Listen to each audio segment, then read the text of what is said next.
Hello everyone, my name is Jubli Rani and I have been selected in 64 BPSC as a revenue officer. Talking about my educational background, so I have done my schooling and my college from Ranchi, Jharkhand. I have done my schooling from Guru Nanak Higher Secondary School, Ranchi, and my plus 2, my graduation and post graduation from St. Xavier's College, Ranchi itself. And talking about my family background, my father is a retired bank employee and my mother is an homemaker. और I have one elder sister and one younger brother. अगर मैं अपनी civil services या BPSC की preparation की बात करूँ तो ये काफ़ी इनिशियल डेज़ में ही जब मैं स्कूल में थी तो मेरे माइंड में आ गई थी कि मुझे पीसीएस में ही अपनी करियर बनानी है। और इसके प्रति मेरी इंक्लिनेशन तब स्टार्ट हुई जब मेरे फादर एक मैगज़ीन लाया करते थे घर में, that was competition success review. उस मैगज़ीन में हमेशा यूपीएससी टॉपर्स या स्टेट पीसीएस टॉपर्स की इंटरव्यू रहा करती थी, जिसे मैं अक्सर रीड किया करती थी। मुझे काफ़ी अच्छा लगता था, तो उसे पढ़ते, उनकी इंटरव्यू पढ़ते पढ़ते मुझे काफ़ी इंटरेस्ट आई इस फील्ड में। इसलिए आफ्टर माई 12th मैंने अपनी माइंड मेकअप कर ली थी कि यस, मुझे सिविल सर्विसेज ही ज्वाइन करनी है। सो आफ्टर माई 12th मैंने ग्रेजुएशन में अपनी सब्जेक्ट जोग्राफ़ी रखी और फिर मैंने मास्टर्स भी जोग्राफ़ी के सब्जेक्ट से ही किया और मैंने नेट भी क्वालिफाई किया इस सब्जेक्ट में। लेकिन मेरे सिविल सर्विस प्रिपरेशन में हमारी फैमिली बैकग्राउंड से कोई भी इस फील्ड में नहीं था, इसलिए मुझे कोई आइडिया नहीं था कि इसकी प्रिपरेशन कैसे करते हैं। पर मैं पूरी डेडिकेटेड थी कि मुझे इसी फील्ड में जानी है, चाहे मुझे कितनी भी मेहनत करनी हो या कितना भी समय लग जाए। But I was pretty sure कि मुझे इसी ही फील्ड में अपनी करियर बनानी है। जब 64 बीपीएससी की नोटिफिकेशन आई तो मैंने इसे फिल किया। तब तक भी मुझे पता नहीं था कि इसकी प्रिपरेशन कैसे करते हैं। लेकिन वन डे मैं यूट्यूब देख रही थी। Suddenly I was going through various YouTube channels, जिसमें मैं बीपीएससी की बुक्स और पैटर्न्स और सिलेबस के बारे में सर्च कर रही थी। तो उसी के थ्रू मुझे पता चला कि बीपीएससी की ये सिलेबस ऐसी है। प्रीवियस ईयर के क्वेश्चंस मैंने ढूंढ कर निकाले और पीटी से जस्ट 3.5 months बिफोर मैंने अपनी प्रिपरेशन स्टार्ट की, अपनी प्रीलिम्स की। और इस प्रीलिम्स की प्रिपरेशन में मुझे अपने फैमिली से काफ़ी सपोर्ट रहा और काफ़ी सारी बुक्स थी जो मुझे मेरे जीजा जी की तरफ से मिली। वो सारे बुक्स उन्होंने मेरे लिए अरेंज किए पटना से।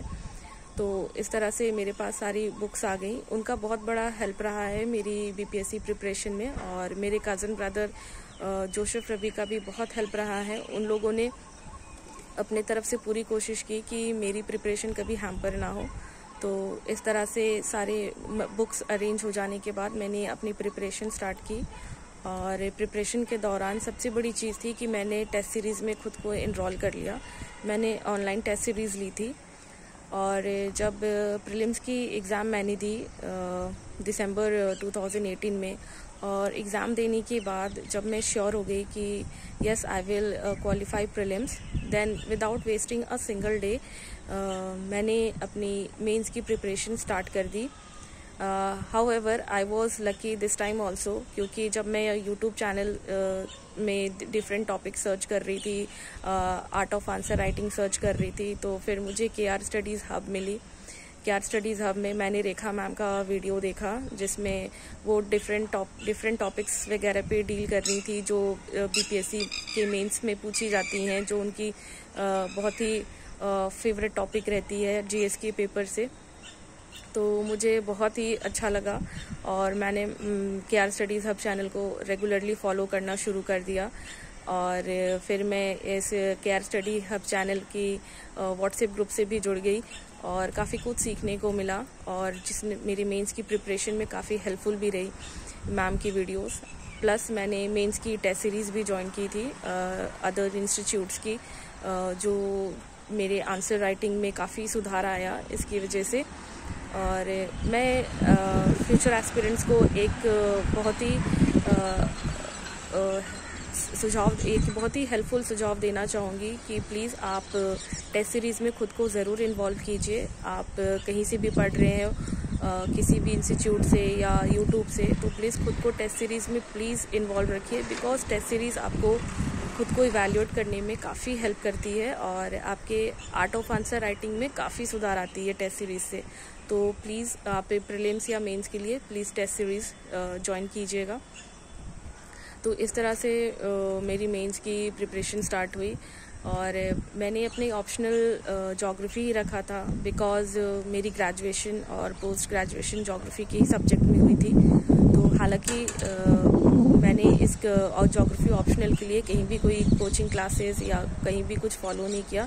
ये मेरी पूरी सेल्फ स्टडी से ही मैंने अपनी ज्योग्राफी के पेपर बीपीएससी में अपेयर की थी, क्योंकि मैं I was pretty much sure कि ज्योग्राफी मेरी अच्छी है तो मैं अच्छा ही करूँगी। हाँ, लेकिन हालांकि मैंने इसके लिए भी टेस्ट सीरीज़ ज़रूर ज्वाइन की थी। Self study plus test series optional के लिए मैंने लिया था और इस तरह से मैंने अपनी मेंस की प्रिपरेशन की। और बात करें करंट अफेयर्स की, तो करंट अफेयर्स के लिए मैं रेगुलर न्यूज़पेपर ज़रूर पढ़ा करती थी। एक पटना एडिशन और एक नेशनल न्यूज़पेपर लिया करती थी। और मैं प्रतियोगिता दर्पण, घटना चक्र, ये 2 मैगजीन ज़रूर फॉलो करती थी। बीच में मैं कभी कभार क्रॉनिकल्स भी ले लिया करती थी, जो काफ़ी हेल्पफुल रही। और प्लस मैं यूट्यूब चैनल्स से भी जो अच्छे यूट्यूब चैनल्स है उनके भी करंट अफेयर्स निकाल कर देखती थी और उसके भी नोट्स बनाती थी और पढ़ा करती थी। और एक चीज़ और एडवाइस है फ्यूचर एस्पिरेंट्स के लिए कि प्लीज़ आप जो चीज़ भी पढ़ रहे हैं, चाहे वो करंट अफेयर्स है या फिर आपकी जीएस पेपर है या ऑप्शनल है, प्लीज़ आप उस चीज़ का नोट्स बनाइए, बिकॉज लास्ट मोमेंट रिविज़न में वो आपको काफ़ी हेल्प करती हैं, क्योंकि आपके खुद के लिखे हुए नोट्स आपको जल्दी याद होते हैं। तो इस तरह से मैंने अपनी मेंस की एग्जामिनेशन की प्रिपरेशन की टेस्ट सीरीज़ और सेल्फ स्टडीज़ के सहारे और यूट्यूब चैनल्स के सहारे। प्लस जब मैंने अपने मेंस अपेयर कर लिया, उसके बाद जब मेंस की रिज़ल्ट आई तो मुझे मॉक का कोई भी आइडिया नहीं था। I was totally blank.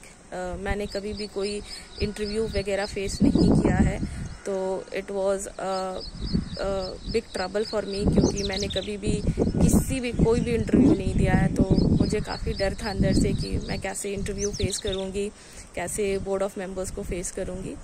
But K R studies hub ने इंटरव्यू भी लॉन्च किया हुआ था, तो केआर स्टडीज़ हब में मैंने मॉक इंटरव्यू भी दिया, जो काफ़ी हेल्पफुल रहा। रेखा मैम के और कुणाल सर के गाइडेंस में काफ़ी कुछ सीखने को मिला।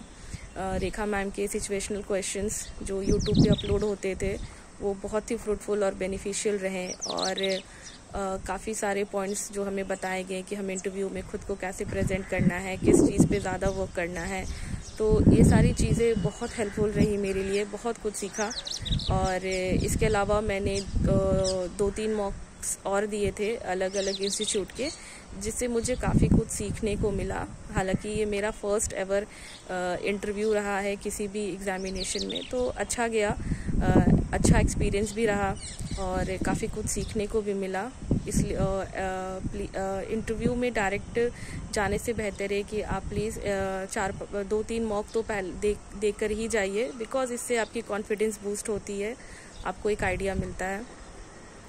तो इस तरह से मेरी मॉक हुई और मॉक इंटरव्यू अच्छी गई थी। और मेरी मॉक दीप्ति मैम के बोर्ड में थी और काफ़ी अच्छी थी।